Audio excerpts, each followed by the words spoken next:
I'm Chance Dorland, and this is the Koreaners Podcast, brought to you each week by KoreaFM.net, where we discuss topics related to life right here in the ROK.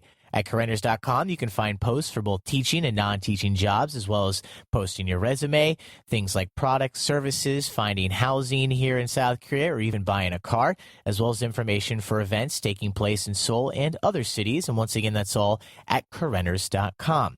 Today, I'm joined by two new panelists, and together we'll be discussing the educational system here in South Korea, both the pros and the cons. I think both of those exist, and also how Korea's education system affects just probably about everything here in the country. It's a big force to be reckoned with. So first off, of course, thank you to both of my guests for joining me today, Todd and Song. Todd, why don't we start with you? You can introduce yourself, talk about where you're from, what you do here in the ROK, and a little bit about your lifestyle as well. Sure, yeah. My name's Todd, and I'm from the U.S. I've been in Korea for a while, though not consecutively, I suppose. I worked at Hagwons in Seoul for a few years and went home, and now I am working public school in outside of Seoul. And which did you prefer? I know sometimes working outside of Seoul is good for your job, and I know that Seoul, I've only lived in Seoul, and it kind of has some glamour to it. But I know a lot of people, including myself, I'm starting to kind of want to move outside of the capital. Do you prefer life outside of Seoul, or was it more of a job decision to make the move? It was definitely more of a job decision. I liked living in Seoul. All of the jobs I was applying for when I came back in Seoul were not good. So I decided to look just a bit outside of Seoul. Yeah, I do journalism broadcasting, so I'm kind of tied to English broadcasting exists in lots of parts of the country, but I'm kind of tied here. But I gotta say, I'm getting a little tired of it. So when I hear about people that live outside of the capital, tip of the cap. So maybe one day I'll also move outside of Seoul. Song, your turn. I assume your background's a little bit different than Todd. He's from the United States. You're Korean. What's life here like for you in South Korea? Yeah, my name is Sung Kim, and like you said, I'm Korean. I'm an entrepreneur running a business, and I was educated in the U.S. and also in Korea. I went to the elementary school, junior high, and high school in Korea, and then I actually got into college here, but I dropped out and went to the United States, and I finished my undergrad degree, and then I did go on to law school and spent 3 years finishing my JD degree there. So yeah, that's my background. Yeah, that's perfect. You obviously, as a Korean, can talk about the culture, but, living in the United States, you know about that as well. And you've experienced both sides of the coin, at least in the Korea-U.S. context when it comes to education. So I'm really looking forward to hearing what you have to say. So let's get started. Let's kind of throw out some general impressions of what life is like here in South Korea for students entering elementary school all the way through middle school and high school. And then, of course, once they get to college, as the vast majority of Koreans get at least an undergraduate degree, I believe also the highest in the OECD. So why don't we start with you, Song? As you mentioned, you got into college here in Korea and decided to go to the United States. So in your perspective, what was it like for you as a student here in South Korea? Okay, so I'm going to start off with the K-12 system in Korea. So before entering my first college in Korea. So like I said, I went to elementary school and junior high. We call it middle school in Korea, and middle school and high school in Korea. But I would say that if I can summarize my experience in the Korean K-12 educational system in one word, it would be competition. So you have a lot of competition at every at every level of the education.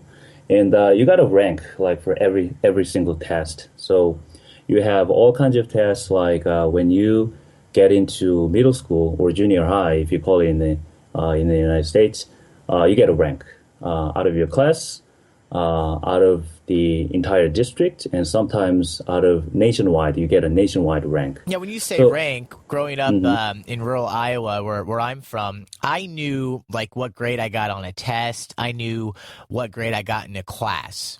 probably going back into middle school.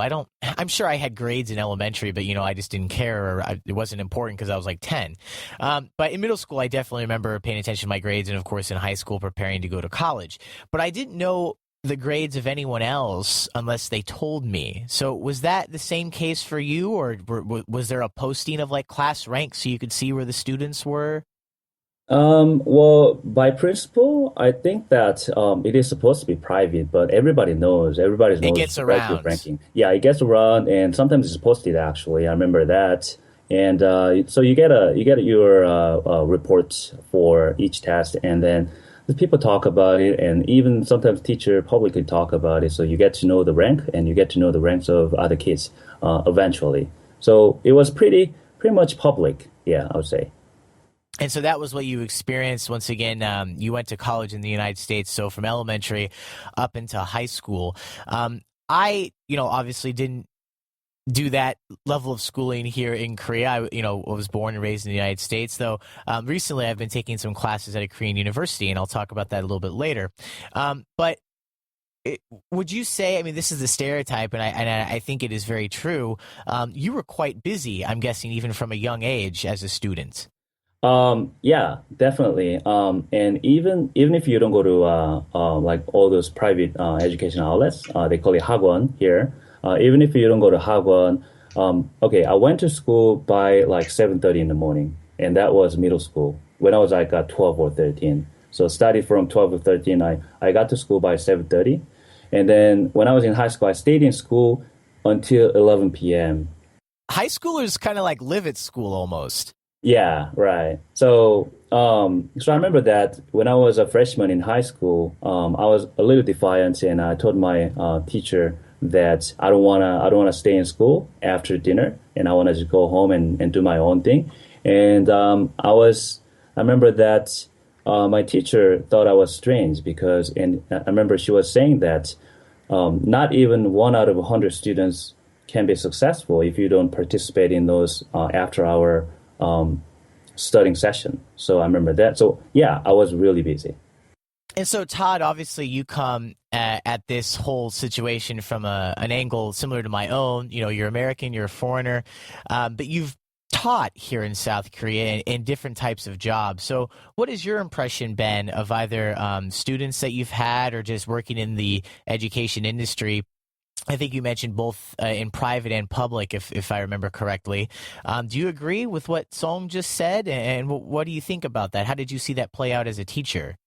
Well, I haven't heard all that much about the competition thing just because I'm the foreigner there, so they probably aren't really talking about that with me. Although a lot of my kids definitely are extremely competitive and, do want to have the highest score that they can. Um, Hagwons are definitely a big thing. Almost all of my public school kids now attend some sort of Hagwon or another. Many attend several Hagwons. Now, so when you say they attend many Hagwons, is this a stereotypical English Hagwon? Or are they going to Chinese Hagwons? Are they going to math Hagwons, science Hagwons? Oh, all of them. A lot of my students go to, math and English and science and some sort of instruments and taekwondo and maybe some sort of sport, maybe for the luckier ones. But it is definitely quite intense. They do have a lot of work to do. And I've been in the Hagwon end as well, where students sometimes will be at the Hagwon until 10:30, 11 o'clock at night. And these are, elementary school students. Obviously, I'm guessing that's different than what you experienced as a elementary, middle school, and high school student. Just as it's very different than what I experienced.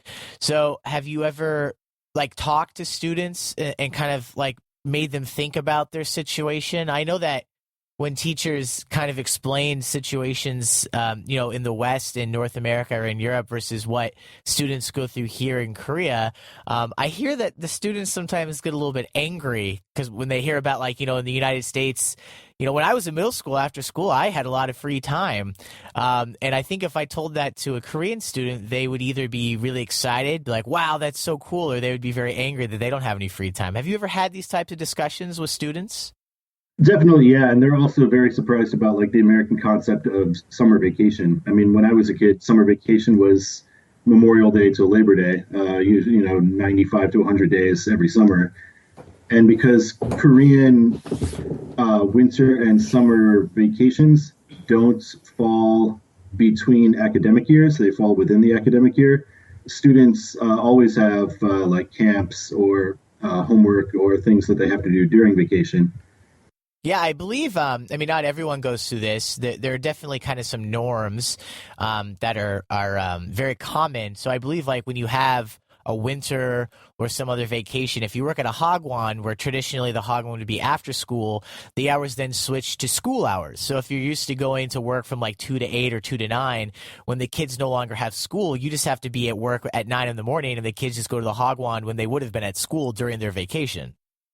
True. As a public school teacher, summer and winter vacation are great for me because I get some time off. But when I worked at Hagwons, the summer and winter vacation were even busier times of the year. I usually have to work more hours because, yeah, the students would be there even longer during those times. They call those intensives, right? Exactly, yeah. So, we've definitely made the case that Korean students are very busy. But at least in so far in what we've discussed, let's kind of talk about the pros and cons of the kind of ideas that we've just talked about. I lived in Colombia for about 2 years. I was a Peace Corps volunteer, and despite not having an educational background in teaching, but I had some teaching experience. I was made an English teacher in a very poor Colombian school system, and I learned a lot about education. I learned a lot about Colombia, and I had lots of conversations with students and parents, community members, and of course the teachers that I worked with. And I saw a lot of cons of the situation that I was in for 2 years. And I also saw some pros. So the students were really able to express themselves in some ways, and in other ways, I wish they would have studied more. And I think the same thing exists here in Korea. While the kids are very busy and it's maybe too much for a lot of the children, I think there could be some pros to the system as well. So, Song, why don't we ask you, as a Korean who went through this system, what would you say were the pros and cons of what you saw as an elementary student to a high school student? Yeah, well, I can say that as the Korean education system is extreme in for both aspects, I would say there's very strong cons and pros. So I would say that there's a strong general consensus in Korea that education is the key to success in life, and I think that's a huge advantage that people learn from the education system. So as a CEO, I run a small startup business and I have employees. And you don't really get to find people who don't have the skills. And if you actually give them time to learn things by themselves, they learn things very quickly. And even though, for example, I had an employee who didn't know how to use Adobe Photoshop, which is a graphical tool, and I gave him some time, like a couple of days or something, and he quickly learned it. And I don't know, like in the States, probably just people have the same amount of work ethic. Some people do, but I think that in Korea, even if you get to find any employee, you can expect that the person have the strong work ethic to teach himself whatever skill he needs. So I think that's a very good advantage that you get, or skills that you get from the Korean education system. But at the same time, there's cons, and one of the things is that when it comes to communication, and people don't really people are not used to free communication, so there's a hierarchy thing, and people kind of like categorize people, and when it comes to communication, they don't express themselves as well as in other countries compared to my peers in America. So I think that lack of free communication is a con. No, I think my general impressions of how people have described the education system to me, and also what I've seen with my own two eyes from my different experiences, I would agree. I think if I were to give certain nationalities a day or two to learn a new skill, such as you mentioned Adobe Photoshop, I would assume that Koreans with no experience doing that would be able to become competent at least to a certain level within a couple of days. I absolutely agree to that. However, as you mentioned, communication, I would extend that to creativity. If I told them to create something very creative and, if you will, artsy using Adobe Photoshop, I don't know that Koreans would do so well as some other nationalities who might need more time to study and get used to using the tool. Todd, what do you think of the points that we've raised so far? Do you agree? Do you want to add anything, or do you disagree with anything that's been mentioned? I do agree, yeah, with the creativity thing for sure. I was talking to, because I knew I was going to be on this today, I was discussing this a bit with my girlfriend who's Korean. And that was the first thing that she said, is that creativity is quite a bit stifled, like in her experience. Whitson mentioned the hierarchy system, and that definitely is very much, I suppose, could be a pro and a con within the Korean educational system. I mean, it's, I don't know, for lack of better terms, sort of the ajashi culture of the school still kind of rules the roost. My fellow teachers at my school didn't know what grade they would be teaching until last week, because the principal just decides every year which grades everybody's going to be teaching. It's not like in America where oh, I'm a second grade teacher. I'm an elementary school teacher, and at the end of the year, the principal will decide, will you be that again, or you'll be something else, or you'll go to a different school, or whatever, that kind of thing. Yeah, I remember, I think when I was in elementary, there was a switch. A teacher moved from third to fourth grade or something, and it was the talk of the town. We're like, oh my God, can't believe such and such a teacher is now going to, because there's the possibility that you might have the same teacher 2 years in a row. If you had one teacher in third grade and the teacher then started teaching fourth grade, more or less people were someone had to die or retire or leave the school for anything to change. But you're absolutely right. I've heard this not only in education, but this actually happens in media. Sometimes people will get mixed around, and it seems a little arbitrary, and it's also very last minute. It is for that, for sure. Let me see. But so far as cons, or as far as pros regarding that, I mean, the kids definitely do work hard, and they are, in general, very good natured, very respectful. Usually there's not a lot of fights breaking out or that kind of thing. Other than, I did work, a couple years ago, I worked at a high school. Chance, you mentioned that almost all, the vast majority of Korean students end up going out to university. But the high school that I was working at, it was the vast majority didn't. It was a little bit of a turn. It was a commercial technical high school. So almost all of the students weren't planning on going to college. And it's quite the opposite of what I've heard of the general Korean high school experience, in that none of the students were there till 11. I mean, usually they would go home early. A good portion of the students didn't even show up until lunch. That was okay? Yeah. Man, this sounds like a very interesting experience, Todd. I had one student who wanted to improve her English, although her English was abysmally low. And so I taught her for half an hour during my lunch break, and I asked her to, she was a senior, high school, third grade, and I asked her to describe her day, and she said basically she came to school, and from the time school started until lunch, she slept at her desk, and the teacher didn't care. And then she had lunch, and then she had my class, and then she went back to her class and slept until the day was over. And then she went to hagwons in fields that she was actually more interested in. Yeah, I've heard that described. We'll talk a little bit more about hagwons here in a moment. But when it comes to spending all this time at school, spending all this time at a hagwon, Korean students have gotten very good at adjusting to a lack of sleep. And I've noticed this here in South Korea, from what I've heard, is that students who have kind of given up on certain classes, or given up, as you mentioned, perhaps in an entire system of education, but then still have to go, and then they have other outlets that they can invest their time and energy in, they'll just sleep all the way through a hagwon class, or they'll just sleep all the way through school and then focus on something else. Yeah, speaking of sleep deprivation among Korean students, I remember that that so we used to when I was in middle school and high school, I used to go to school by 7 a.m. or 7:30 a.m. and then I stayed in school till like 11 p.m. Like I said, so I remember that one day when I got to school by like 7 or something, I started sleeping like since 8 a.m. And by the time I woke up, it was 1 p.m. Somebody woke me up, and even the teachers didn't wake me up.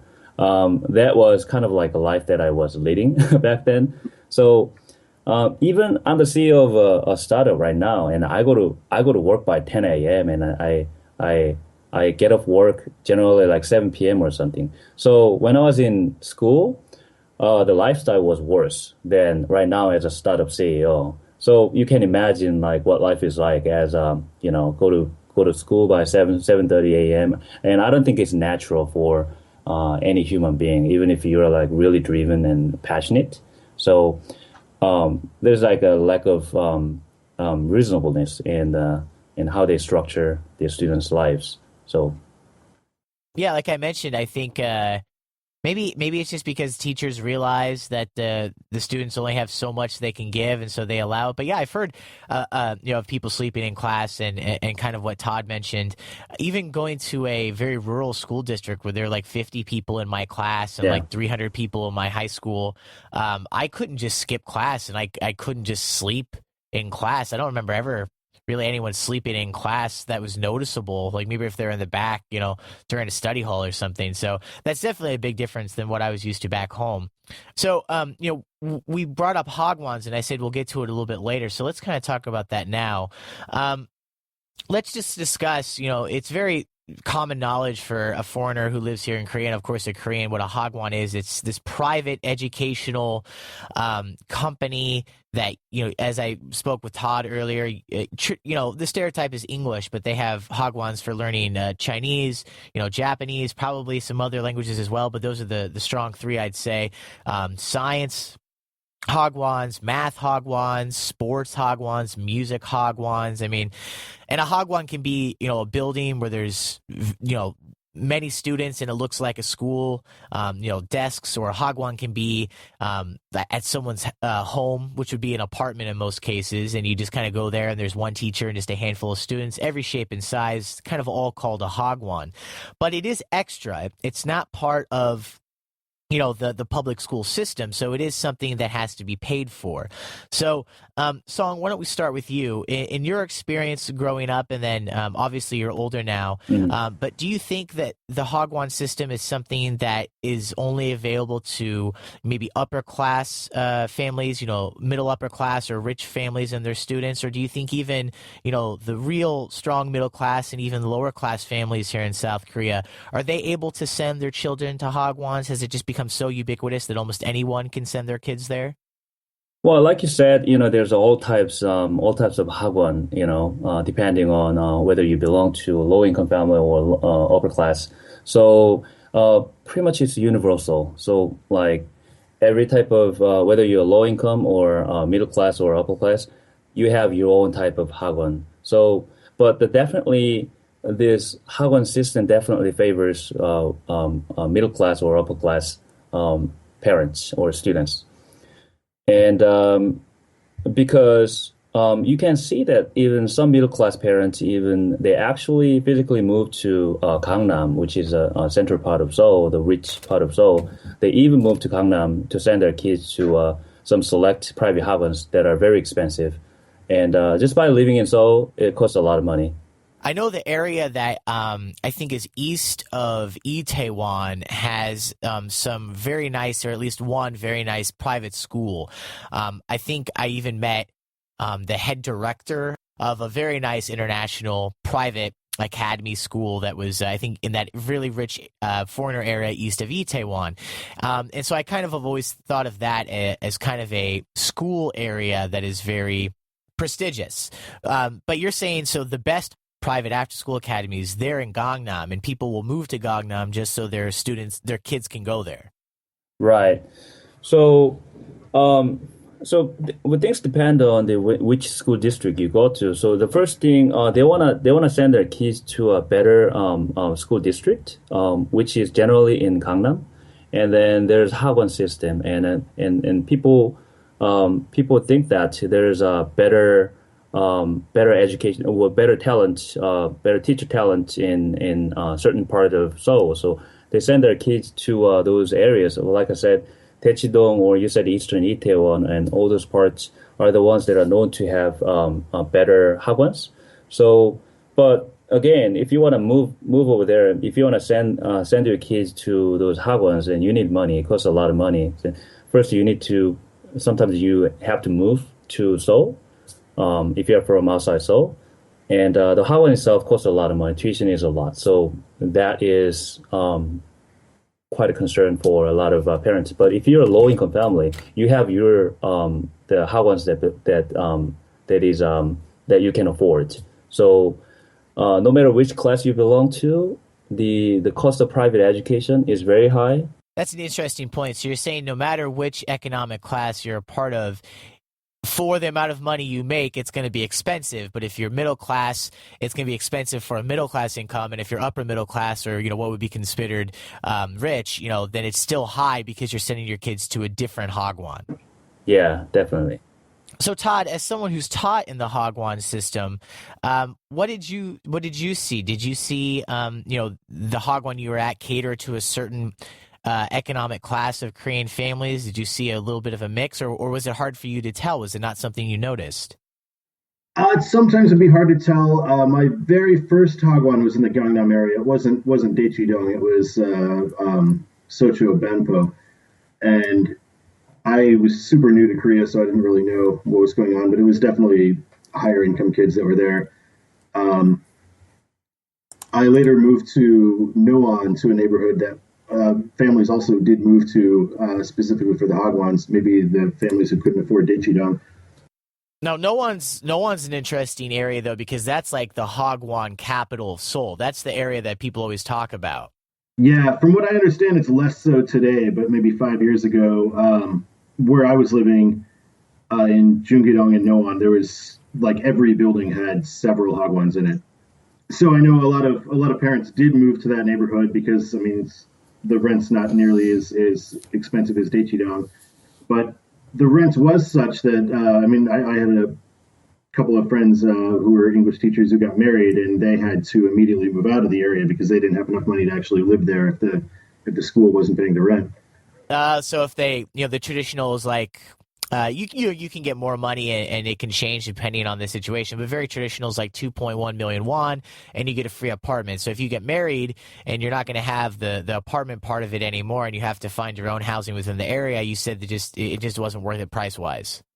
Yeah, they wanted to own their own house, and that would have been impossible for them at the time there.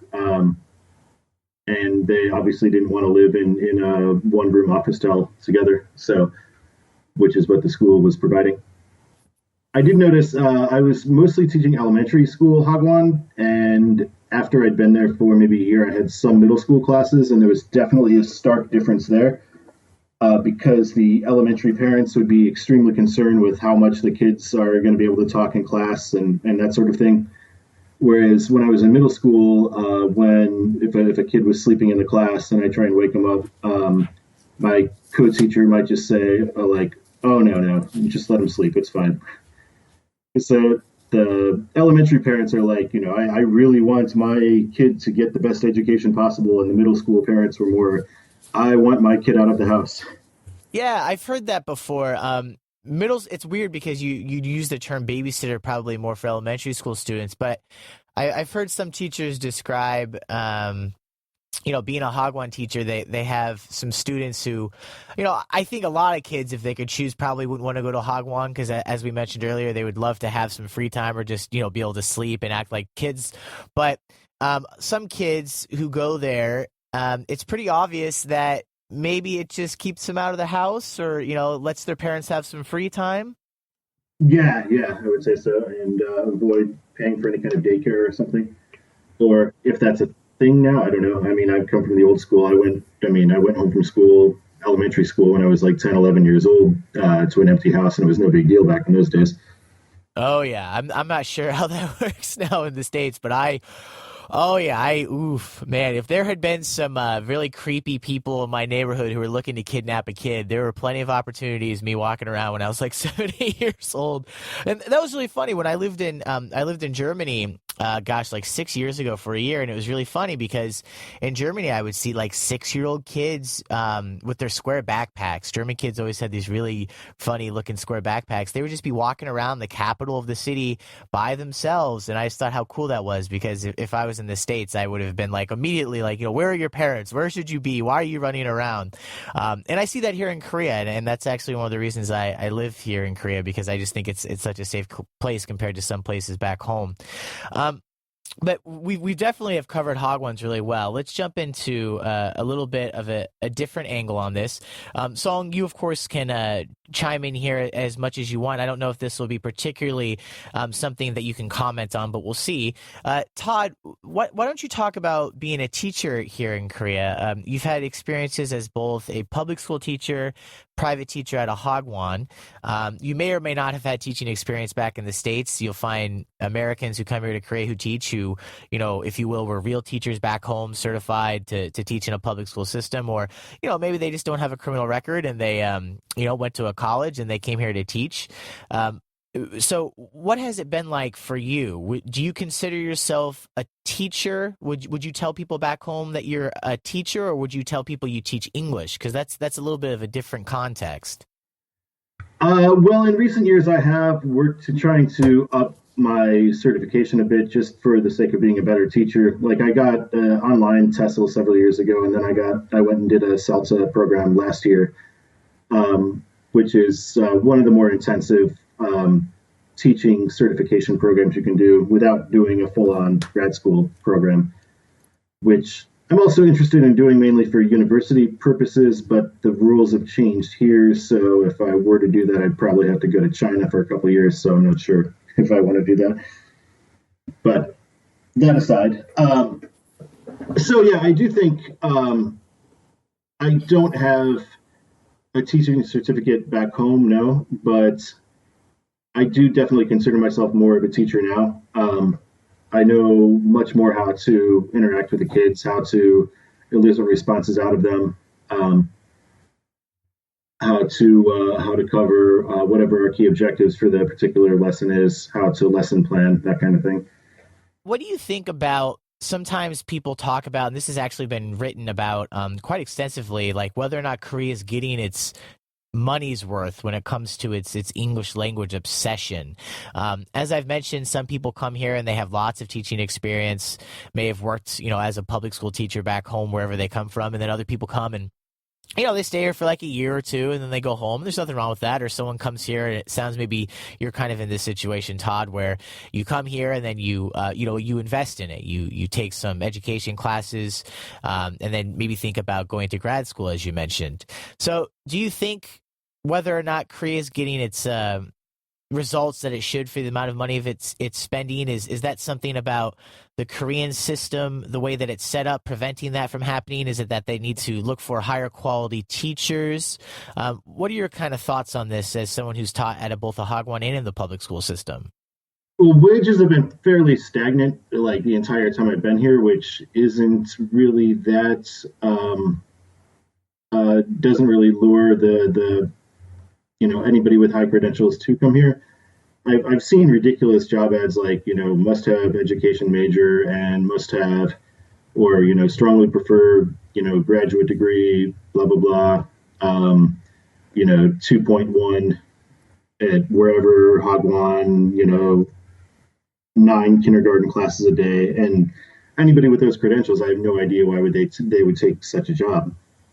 And I imagine they probably don't. I mean, I think a major reason that the wages have been stagnant was, the economic collapse in the U.S. made coming to Korea a much more attractive thing for a lot of people to do. Thus, increasing competition here. And the class of teachers probably definitely improved during that without the wages improving. But now that, the economy is picking up back home, the wages still haven't increased at all here. For entry-level jobs.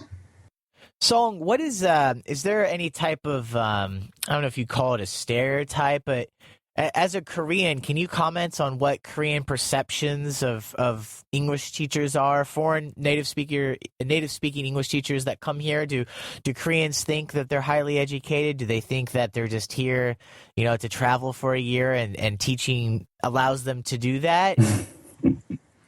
If you ask me about the stereotype, yeah, there's all kinds of stereotypes, like positive things and negative things. I remember that some like 10 to 15 years ago, that's when I started speaking English, and I got to know some teachers, English teachers from outside Korea, and then they used to be from Australia or New Zealand, and now you see I can see that the majority of English teachers are come from the United States. I think that there's more and more professional teachers with educational background come to Korea to teach English or teach other things. So, but at the same time, it is true that in some parts of the society there's negative stereotypes on the English teachers. I think that is related to some part of it is related to nationalism.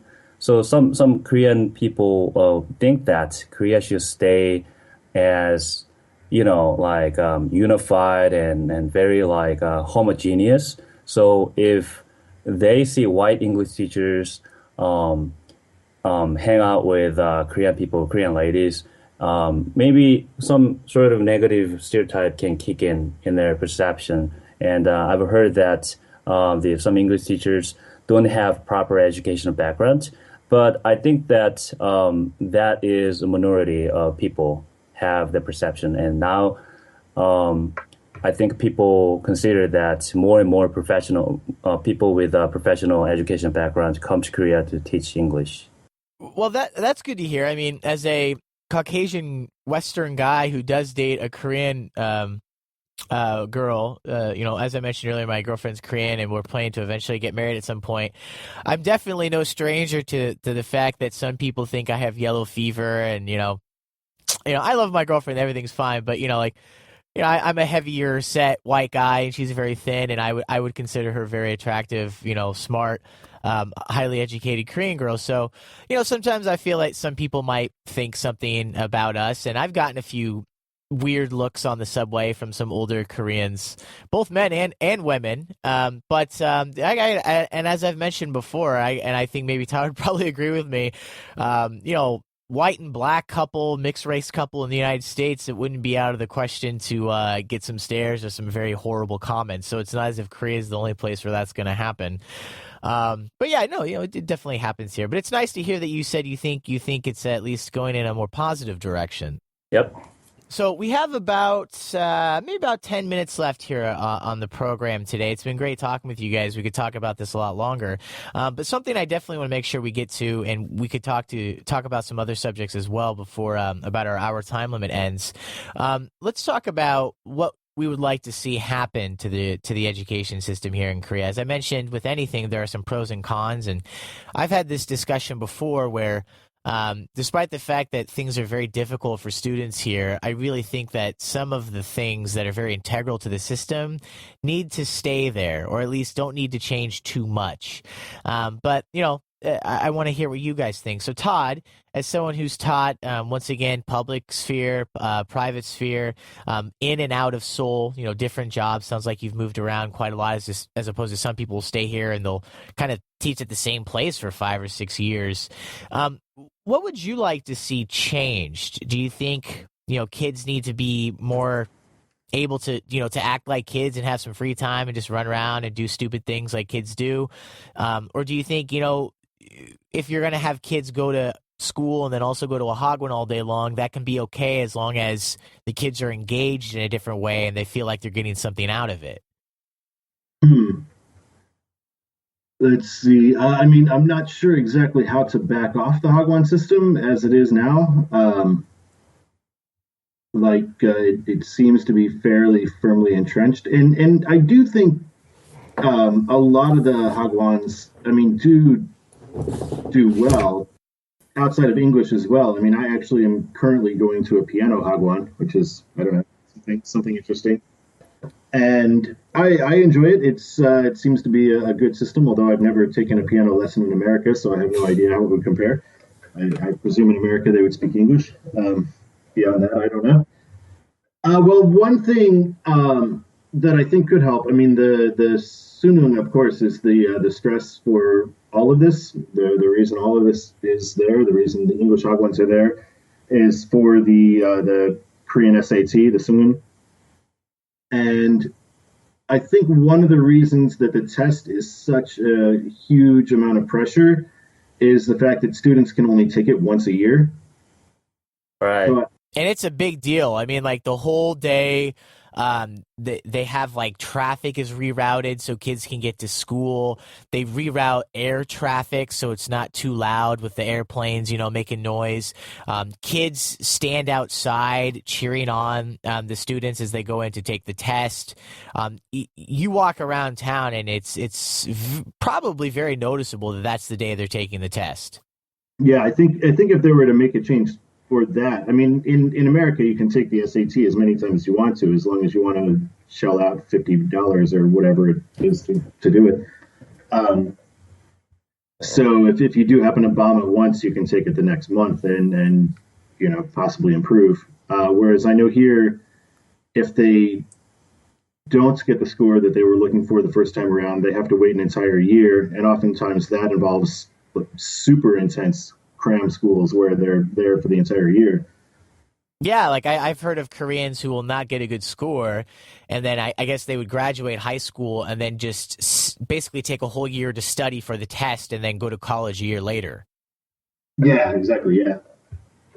So you think that's integral to this? So you think that the other things might be able to just kind of stay with what they are, but let kids take this kind of similar to, as you mentioned, the SAT in the United States? Yeah, I mean, sometimes you're just off your game on the day that it happens to occur. So if they had the opportunity to take it again, maybe 1 month later or something like that, then I think that would lower the vast amount of pressure that's on them right now. Song, what do you think about that? You said you went to college in the U.S., so I'm guessing you did take the Korean test for college before you left. I did. I did. I did take the Korean version of college entrance exam. They call it KSAT or something. I took it, and I also took the SAT to get into college in Colorado. And actually, I took the LSAT, law school, law school entrance exam, and graduate management assessment test, which is a test that you take to get into MBA. Because I was an instructor, I taught the GMAT, so I took many types of entrance exams. Well, I would say that the pressure of taking the test itself is not too much of a problem. Or like Todd said, you can take it only once a year, so there's a lot of pressure in that fact. But I think the system itself has a lot to be worked on, and one of the things I can mention is, like I said earlier, is communication, free communication. When I was in Colorado, when I was in American college, one of the things that I was almost like shocked at was the how people were better at free communication when they're as a team. I remember like in one of the term projects, there were like six of us, and they had free debate for a couple of days for over a week.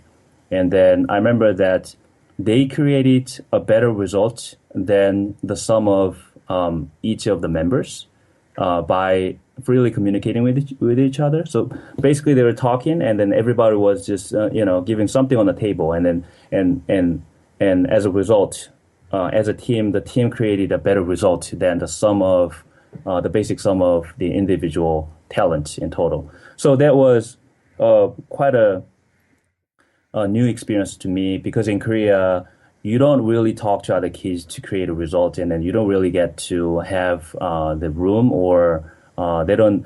So they kind of like by the time they graduate from the education system, they lack of the ability to really talk to other people and create some creative result as a team. So that is something that the Korea needs to work on. And I think at the same time that is related to the culture issue, because the educational system is a product of the society, obviously. So that's one thing that I can talk about. So I see what you're saying, basically like more working as a team. So would you say that your suggestion would be high school, middle school, more group projects? That's really funny because I actually hate group projects. I would much rather do everything on my own because Yeah. I've had some bad experiences with people who just ruin it for everyone else. But you think Korean students would benefit from more group work? More group work, definitely. And well, I can, I don't know about you, but then I love the group projects when I was in the States. And I mean, it can be inefficient when you work with other people, but then, at every corporation, at every social organization, you gotta work as a team. And then you by yourself cannot create any results and it doesn't get nowhere. But in Korea, I don't remember a single group project that I've done. Like there was no term project, there's no such thing. And the kids just like memorize stuff from the book, from the text, and then they're just given instructions by their teachers. So you don't have room for creativity or embracing uncertainty. So yeah, definitely we need more group projects, and then we need to work with other kids, and we need to promote that culture. Yeah, it's funny. I've never really thought about it until you just mentioned it now, but working for Korean companies, broadcast entities, and stuff like that, even when I was working on what you would call loosely a group project, it was more like a project where everyone has something they have to do and it all fits together to form the final piece. But they fit together. It's not like I have anything to do with what's going on. I just do something and then someone Right. else attaches their work and then together with a few other people, it's the final project. But we're not like having meetings to discuss. We're not getting feedback from everyone else. It's just you put your work together. So it's sort of not even a group project at all. Right, right. I was going to say, I mean, I've orchestrated a number of group projects in class and during camps, and it usually falls the same way it does in America, like in group projects, like in that if you have a group of 4 kids, one of them will do 60% of the work, and two of them will do 20 each, and one of them will do nothing. Which, when I was doing group projects in school in America, it generally worked the same way.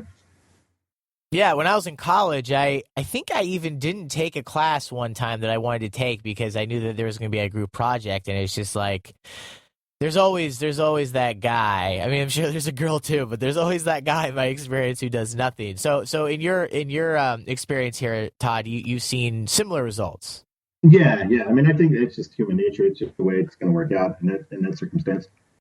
Okay, so we have some different perspectives on this. Of course, that's probably not surprising. We have a couple minutes left. Would anyone like to bring up something that we haven't quite covered? We only have an hour, so can't always talk about anything. But I know, Todd, you've had a lot of different experiences teaching, so maybe is there anything you want to throw in? Sure. I was going to say last year, 2 years ago, I worked for like a small rural school, 3 days a week. It was my main school. And principals are always kind of wanting to make a splash, leave a legacy, that kind of thing with the school budget. So at our small, poor school, we had like a number of educational tools like computers and flat screen TVs that were 3 years old and since been replaced, but still in perfectly good working order. Replacing things that don't need to be replaced just for the sake of like a legacy, or building, water effects outside, or that sort of thing. Well, meanwhile, So like Principal Kim, he's the one who installed the fountain. yeah, exactly.